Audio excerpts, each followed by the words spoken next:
नमस्कार. आज आपण भरपूर लेयर्सवाले व खुसखुशीत बनणारे असे मक्खन वडे बनवणार आहोत. चला तर मग सुरुवात करूया. त्यासाठी इथे मी एका मोठ्या वाडग्यात 2 कप मैदा चाळून घेतला आहे. आता या मैद्यामध्ये अगदी 2 चिमूट मीठ व 1 टीस्पून बेकिंग पावडर टाकून घ्यायचा आहे. बेकिंग पावडर, बेकिंग सोडा नाही, बेकिंग पावडर टाकून घ्यायचा आहे. यानंतर हा मैदा व्यवस्थितपणे मिक्स करून घ्यायचा आहे. आता यामध्ये जवळजवळ अर्धा कप साजूक तूप मी एका वाटीत गरम करून घेतलं आहे. चांगलं कडकडीत गरम केलं व यामध्ये टाकून घ्यायचे आहे आणि गरम गरम असताना एखाद्या चमच्याने ते चांगले मिक्स करून घ्यायचे आहे. आता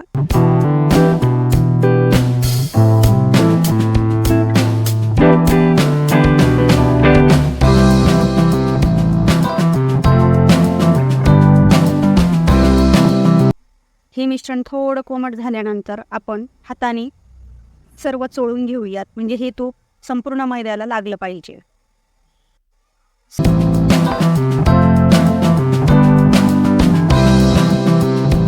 संपूर्ण मैदा मिक्स केल्यानंतर उरलेलं जे तूप होतं तेही मी त्यामध्ये टाकून घेतलं व आता परत ते मिक्स करून घ्यायचे आहे. एका वेळेला संपूर्ण तूप टाकू नका, अंदाजाने टाका. आता पुन्हा हे तूप सर्व मैद्याला व्यवस्थितपणे चोळून लावून घ्यायचं आहे.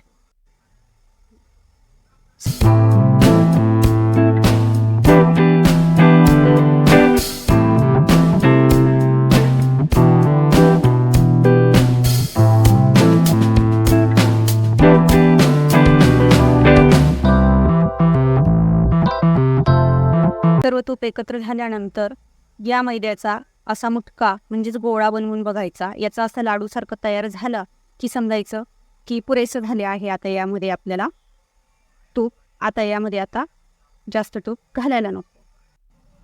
अर्धा कप तुपाचं मोहन या 2 कप मैद्याला एकदम बरोबर झाले आहे. आता थोडे थोडे पाणी घालून हा मैदा छान असा मळून घ्यायचा आहे. इथे तुमच्यासाठी एक टीप आहे. हा मैदा मळताना खूप असं जोरात रगडून असा एकत्र करून मळायचा नाही. अगदी वरच्यावर सुटसुटीत हलक्या हाताने तो गोळा करायचा आहे आपल्याला. फक्त तो असा जवळजवळ करून एकत्र करायचा आहे. आपल्याला त्याचा असं पूर्ण घट्ट जसं कणिक मळतो आपण त्या पद्धतीने हा मळायचा नाही. फक्त हे पीठ, हा मैदा जेणेकरून एकत्र होऊन एकजूट व्हायला पाहिजे, एक जागी बस एवढाच मळायचा आहे. आणि पाणी अगदी थोडं थोडं थोडं करून टाका. तर अशा पद्धतीने मी हे पीठ फक्त जोडून घेतले आहे, पूर्णपणे मळलेले नाही. बघा किती छान असे ते लेयर्स असे दिसून राहिलेत पिठावर. तर असंच हे पीठ आपल्याला लागणार आहे. हा गोळा मळताना आपल्याला अगदी अर्धाच ग्लास पाणी लागलेला आहे. बघा, 1 ग्लासमधून अर्धा ग्लास पाणी शिल्लक राहिले आहे. आता या मळलेल्या पिठावर आपण प्लेट झाकून त्याला एका बाजूला रेस्ट करायला ठेवून देऊया. आता आपण पुढची कृती करूया. तर आता या वड्यांसाठी आपल्याला पाक बनवून घ्यायचा आहे. त्यासाठी इथे एका खोल पातेल्यामध्ये मी 2 कप साखर घेतली आहे व त्या साखरेमध्ये 1 कप पाणी घालून मध्यम आचेवर गॅसवर ठेवले आहे. आता ही साखर विरघळेपर्यंत सतत चमच्याने ढवळत राहायला पाहिजे, नाहीतर साखर खाली करपू शकते. आता या साखरेच्या पाण्याला उकळी पण आली आणि साखरही विरघळली आहे. तर यामध्ये याच पळीने आपण 1 पळीभर दूध घालून घ्यायचे आहे. म्हणजे 2 ते 3 चमचे दूध यामध्ये टाकायचे व या साखरेच्या पाकाची सर्व मळी आपण काढून घ्यायची आहे. कधी कधी साखर थोडी अस्वच्छ असते, त्यामुळे स्वच्छ करण्यासाठी ती कृती करायची आहे. आता या पाकावर बघा कशी मळी जमली आहे, किती घाण आहे. तर ही त्याच पळीने आपण ही सर्व घाण एका वाटीत काढून घेऊया आणि हा पाक चांगला क्लीन स्वच्छ करून घेऊया. बघा या साखरेमध्ये किती अस्वच्छ हे घाण होती, ती आता आपण या वाटीमध्येच काढून घेतली आहे. आता हा पाक चांगला क्लीन झालेला आहे. आता हा पाक आपल्याला 1 तारी किंवा 2 तारी असा नाही करायचा आहे. हा पाक चेक करण्यासाठी असा बोटावर घ्यायचा, थोडासा थंड होऊ द्यायचा आधी आणि मग तो असा बोटांवर घ्यायचा आणि अगदी त्याची अर्धीशी तार तयार होईल एवढाच आपल्याला हा पाक तयार करून घ्यायचा आहे. आता हा पाक तयार झाला आहे. मी गॅस बंद केलेला आहे. त्यामध्ये एक छोटीशी लिंबाची फोड मी पिळून टाकली आहे, म्हणजे आपली साखर क्रिस्टलाइज होणार नाही.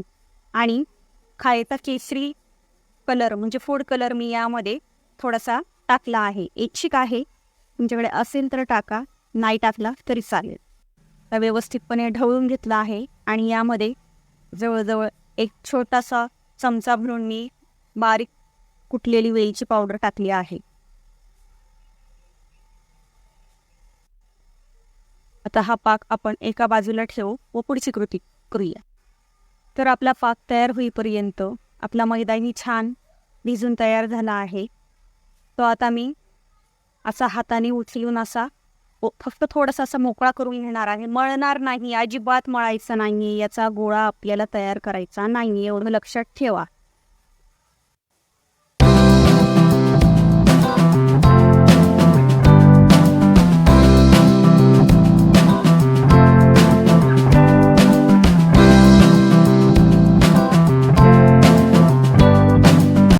आता या मैद्याचे मी अगदी छोटे असे लाटे तयार करून घेणार आहे. गोळे असे तोडून घेणार आहे.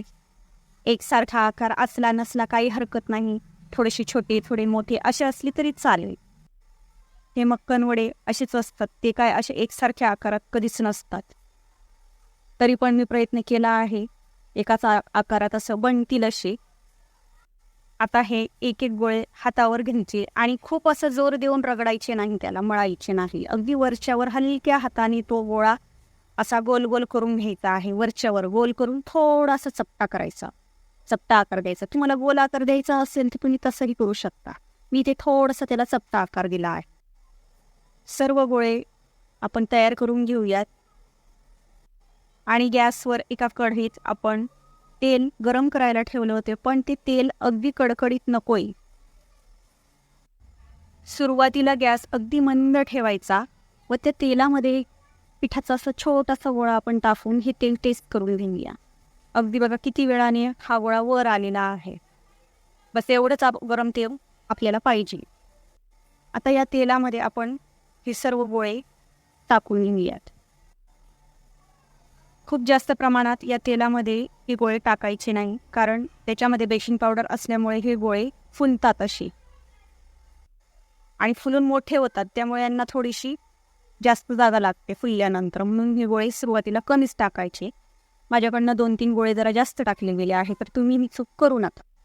बघा तेलामध्ये हे गोळे टाकल्यानंतर याच्यामधून अगदी हलके हलके बुडबुडे निघत आहेत. अगदी आपण कचोऱ्या बनवताना त्या प्रमाणात आपल्याला हे तेल गरम पाहिजे आहे.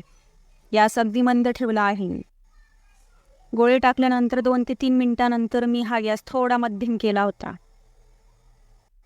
आता मध्यम आचेवर हे सर्व गोळे छान असे एका बाजूने थोडेसे सोनेरी होईपर्यंत तळायचं, पण याला झारा चमचा असं काहीही लावून असं हलवायचं नाही. हे बघा या पद्धतीने मी कसं केलंय, दोन्ही बाजूला मी कढईचे कान असे पकडले आहेत नॅपकिनमध्ये आणि ती कढई धरून अशी हलवली आहे. काळजीपूर्वक ह्या कढईतलं सर्व तेल असं थोडं हलवून घ्यायचं आहे, कारण की हे गोळे खूप सॉफ्ट झाले आणि तेलात टाकल्यानंतर तर खूपच अगदी सॉफ्ट होतात. चमचा लावल्यावर ती तुटण्याची शक्यता असते. आता त्याची एक बाजू छान सोनेरी रंगावर तळली गेली आहे. आता ही सर्व वडे आपल्याला पलटी करून घ्यायची आहे आणि दुसऱ्या बाजूने पण छान सोनेरी रंगावर तळून घ्यायचे आहे.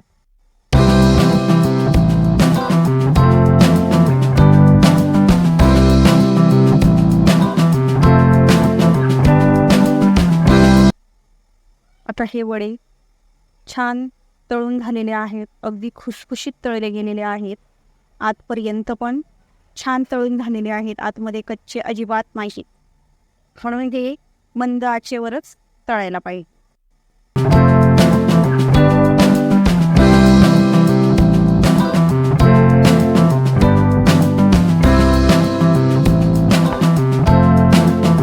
आता हे वडे आपण बाहेर काढून घेऊया एखाद्या प्लेटमध्ये आणि लगेचच या कोमट पाकामध्ये आपल्याला हे वडे टाकायचे आहे.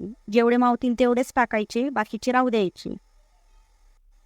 3 ते 4 मिनिटे या पाकामध्ये हे वडे टाकून ठेवायचे आहेत आणि एका चमच्याने आपल्याला ते सारखे असे उलटे पालटे करून घ्यायचे आहेत. दोन्ही बाजूंनी छान साखरेचा पाक त्याला लागायला पाहिजे आणि हा पाक आतपर्यंत मुरायला पाहिजे. 2 बॅचमध्ये मी या पाकामध्ये हे वडे टाकणार आहे. बघा 4 ते 5 मिनिटे हे वडे मी पाकात ठेवले होते. आता यामध्ये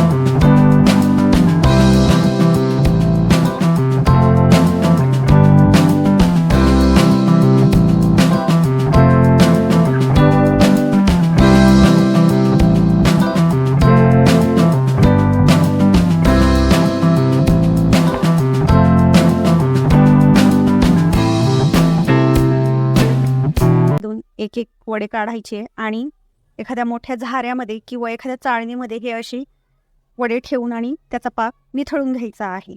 छान वरून असं ड्राय होऊ द्यायचे याला. बघा आपले मक्खन वडे किती सोप्या पद्धतीने तयार झाले आहेत. मी तुम्हाला आता एक वडा तोडून दाखवणार आहे. हा बघा वडा तोडल्यानंतर यामध्ये बघा आतपर्यंत पाक मुरला आहे. इतके स्वादिष्ट आणि इतके खुसखुशीत लागतात हे वडे. मला तर फार आवडतात. तुम्हालाही नक्की आवडतील. बनवून बघा तुम्ही एकदा, नक्की ट्राय करा. तर मग कसा वाटला तुम्हाला माझा आजचा हा व्हिडिओ? आवडल्यास लाईक, शेअर, कमेंट जरूर करा आणि आपल्या क्षुधा रेसिपी चॅनलला नक्की सबस्क्राईब करा. धन्यवाद.